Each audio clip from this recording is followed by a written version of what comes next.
bunch of free stuff. If those people who are lawless are on the voter rolls and they do go to vote, there's probably roughly, about a 9 in 10 chance that they're voting for Democrats. Now, like in other states, illegal immigrants in California are flooding local DMVs in an effort to get driver's licenses. Many states are not remarkably distinguishing the licenses issued to both citizens and non-citizens. So, it's difficult to see from an issued license if an individual is an American or not. So even the folks that are at the polling places, you can't necessarily see anything that's going to right away give them the idea, maybe we should be turning you away even if your name shows up here.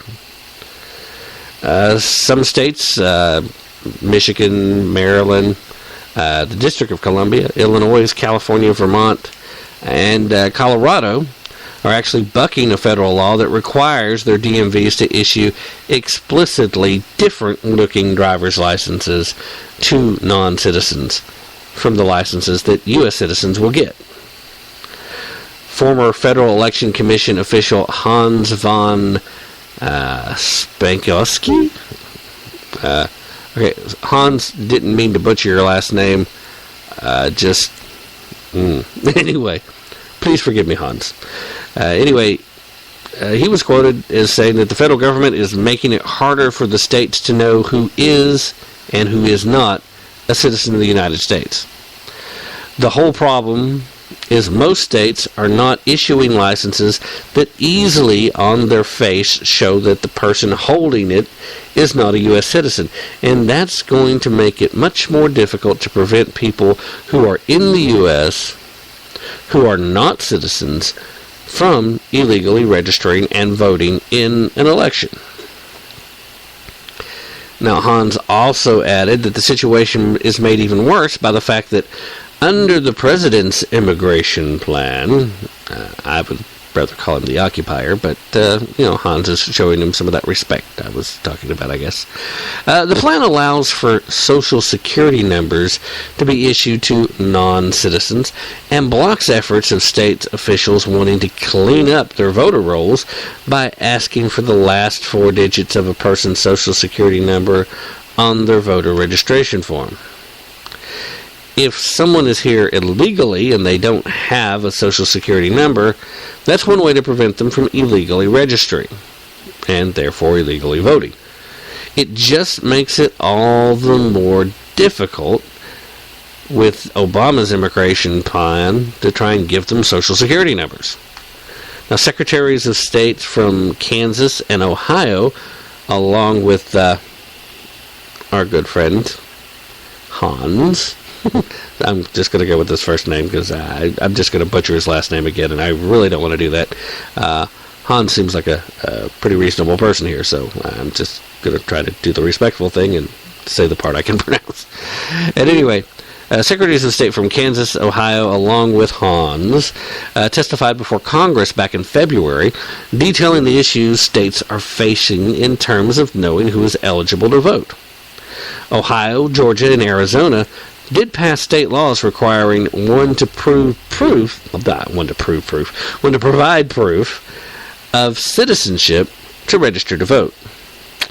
But, according to Hans, they've been having trouble getting that enforced, and they're about to file an amicus brief with the Supreme Court. So, there you go. Now, here's the real question. Why is it so hard for these states to give a classically different a different look to their driver's license? I mean, I don't understand why that's a problem. We do that very thing for underage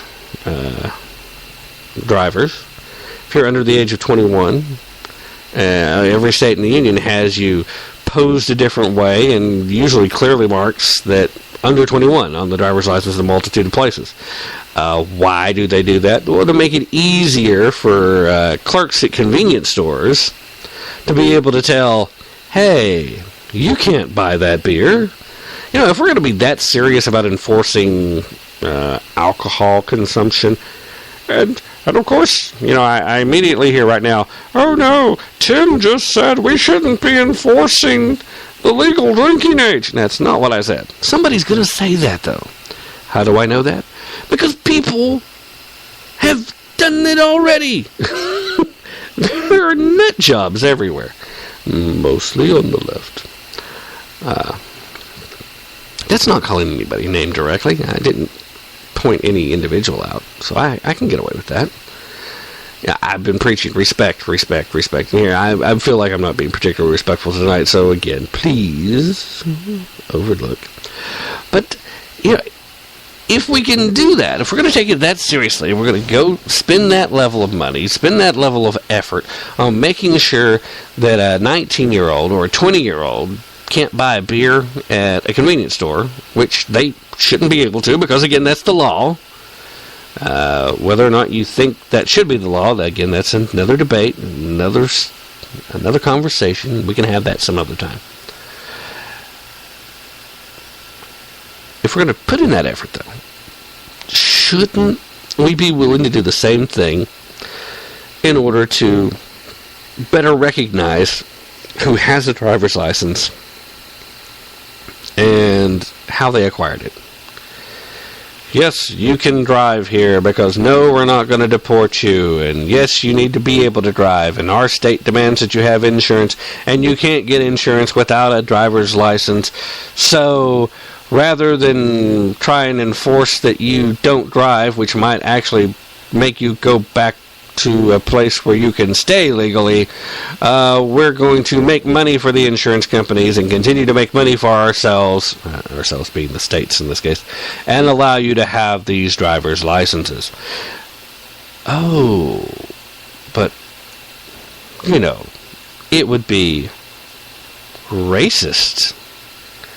It would be insensitive if we were to make you pose differently for your picture, a different angle. Like lots of here in the state of Tennessee, we do a side view thing, and then we do a full face thing. And if you're full face, then you're over a certain age, and if it's just the side profile, then you're not over the certain age. See how we do that? Plus, we plaster under 21 all over the place on the license if you're under 21. What's wrong with saying, hello, I'm not a U.S. citizen on there? Because it's a stigma? What? It's an accurate description. You are not a citizen, then you're not a citizen. You should not be able to take further advantage of the fact that morons in your state capital that you're currently residing in don't have the gumption to realize that they have other options than to just give in and say, okay, we'll give you a driver's license. What's so hard about it? Shouldn't be. We've proven we can do it. And I'm sorry, is it going to hurt your feelings that you have a driver's license that's different? Well, number one, grow up. Get some thicker skin. Hello, guess what? This is America. You will be offended. Proper application of the First Amendment requires that at some point in your life, you will be offended. So even if you're just coming here to take our money and send it back to your homeland, deal with it. But that's just it. I don't think that many non-citizens that are here and working, whether they're here legally or not, would be that offended by it. I think this is just a case of a bunch of morons in political office that are trying to act like they're sensitive to the minorities. There's no sensitivity involved when you're being a jackass. And that is what's happening. And yes, I am name-calling here. But since we're talking about professional politicians that are, they are jackasses. So I feel like I can get away with that because it's not actually name-calling. It's just accurate description. Man, I'm taking some steps backwards on my respect clause this week. Anyway, it's not exactly a surprise for anybody that's been paying attention. I mean, this was part of the argument from the beginning in every state that made the move to legalize illegals to be able to get their driver's license. It was a concession that was made to a lobbyist group. And it might surprise you, it wasn't necessarily Hispanic lobbies as much as it was the insurance lobbies. Hello, make some more money. Just like several banks make a ton of money processing fees, collecting fees for processing, sending cash from this great nation to the homeland of people that are come here just to work. And again, I want to rail against those who've done it illegally, but it's important to remember that this affects people that are here legally too. There are lots of non-citizens that are here working legally. Well, they've done the right thing to get into the worker program, and I don't want to offend or attack anyone in that situation because, they've done what they're supposed to do. They're here the right way, and so it's okay. At least as far as I'm concerned. I know some people may not agree with that, but, come on. So at any rate, this affects a lot of people. But again, I don't think that many of them would be offended. It's just the freaking morons in office that are trying to look like they're on your side. Alright, anyway, I'm going to take a quick break, and when we come back, we're going to talk about today's main topic, and then we're going to wrap things up. If you don't mind, I'd love for you to stay with me. I'll be right back.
All right, ladies and gentlemen, I am back. Thanks for staying with me through the break.